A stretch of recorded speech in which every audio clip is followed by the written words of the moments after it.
Hi guys, how are you doing? Welcome back to the channel. My name is Neil. If you've not been here before, please do not forget to subscribe before you leave this damn place. Today we are going to revisit and check out the EVH LBX1.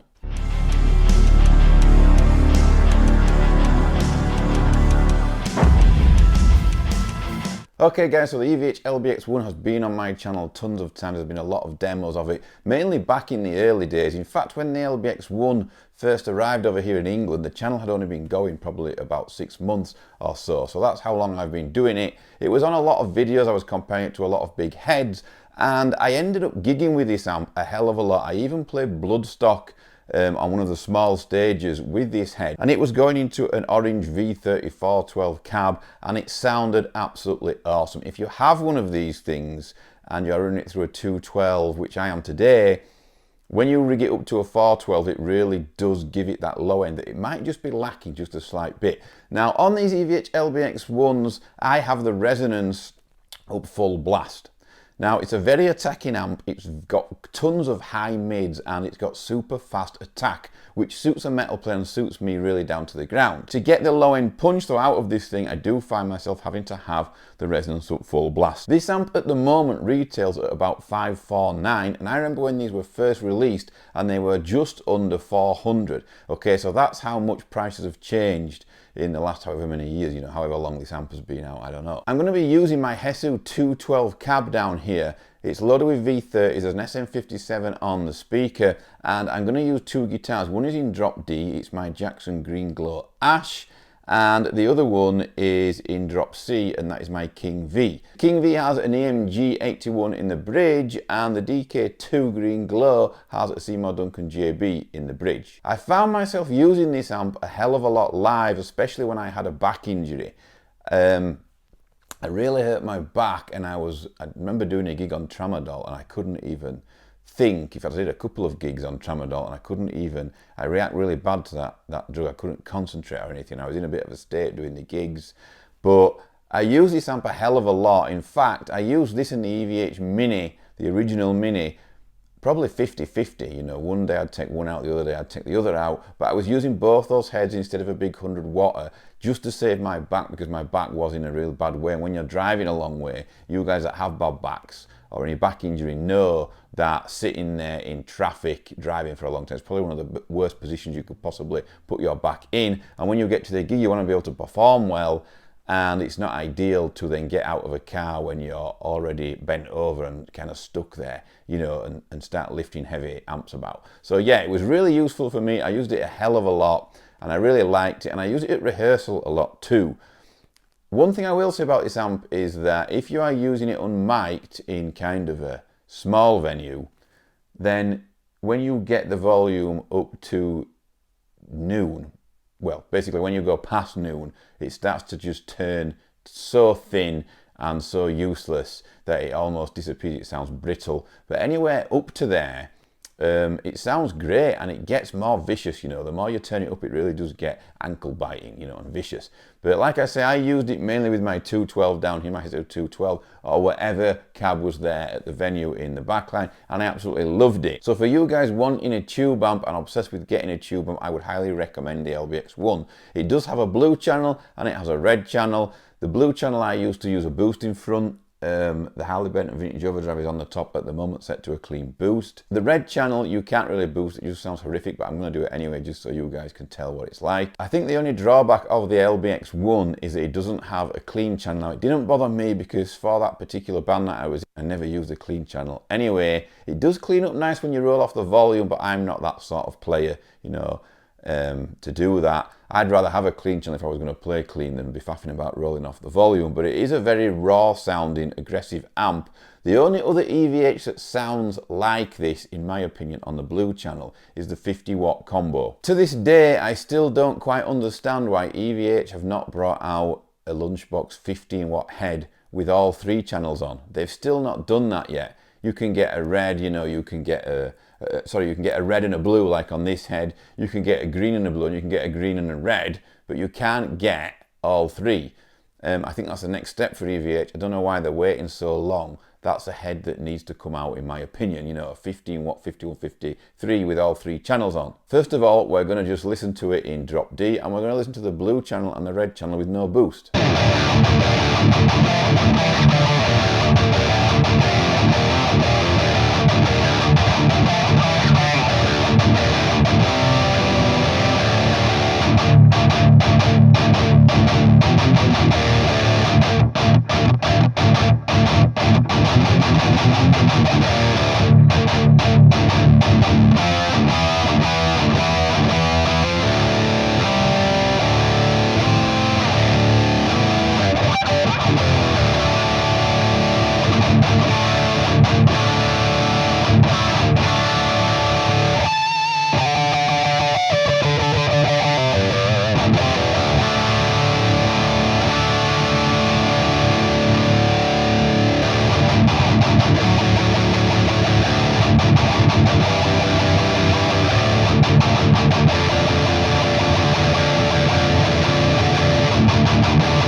Okay guys, so what did you think? The red channel, wow, It sounds awesome. I forgot how awesome it sounds. One thing I will say about EVH Red, I never used it in a band situation because I found my tone disappearing slightly. The blues on the EVH heads, all of them, have more mids and help you poke your nose through the mix. So I never used the red live or within a band situation. The cymbals seem to kill it off. Okay? In the room here today, the red channel just sounded awesome to me. So now we're going to put a boost in front. It's the Harley Benton Vintage Overdrive. This boost is about 35 quid here in the UK. If you want to buy the Harley Benton boost, then please go down there below in the description. There is a Thomann link there, which is an affiliate link, and every time you buy anything through that link, it helps contribute towards the channel. While we are talking about affiliate links, I'm also an Andertons affiliate. If you want to buy any gear at all, any of the guitars, any of the amps, or anything you see on this channel at all, please check out the Andertons affiliate link down below. That will take you to the Andertons website, and anytime you buy anything through that link, again, it helps support the channel. Let's check out the boost in front of the EVH LBX1.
Okay guys, so that sounded pretty awesome. Really enjoyed it. I forgot how good this amp is. I really did forget what a brilliant amp this is. There's not many 15 watt amps in my opinion that can compete with this. One thing I will say is in the 549 pound or dollars range, there is now the Black Star Amped series, the pedals, the powered pedals. And I never thought about it until I did this demo, but I think my next demo with this amp will probably be me comparing this to the Amp 2. Let me know if you guys want to hear that. Like I said, both in the same both in the same price range, but also kind of similar. I know that the Black Star pedals don't have tubes in, but they are very tube-like, and also they go up to 100 watts, whereas this only goes up to 15.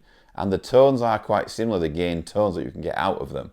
But also, if you're looking at a lighter rig and that's why you're buying a 15 watt head, then obviously the Black Star Amped series pedals are even lighter than that and even less to carry around. They're even more portable. So it might be interesting to do a video of the Amp 2 versus the LBX1. Let me know in the comments below if you are interested in seeing that video. Now let's get out the King V loaded with EMGs. We're going to be in drop C, and I'm going to play out till the end of the video. Before you leave, do not forget to subscribe, and please, please leave me a comment below what you think about this amp. See you all soon.